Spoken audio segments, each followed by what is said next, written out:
Hello বন্ধুরা, তো এর আগে আমি এরকম ভিডিও কখনো করিনি। মিশোতে আমি 4টে পার্সেল অর্ডার করেছিলাম, তো আজকে 2টো এসেছে। চলো বেশি কথা না বলে তাড়াতাড়ি খুলে দেখাই।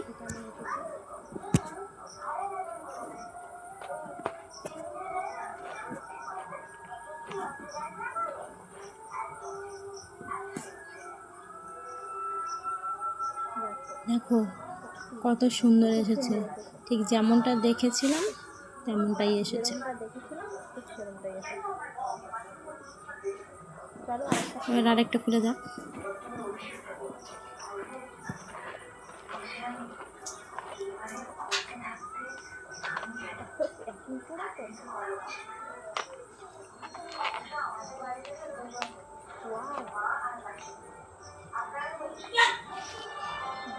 দেখো খুব সুন্দর এসেছে।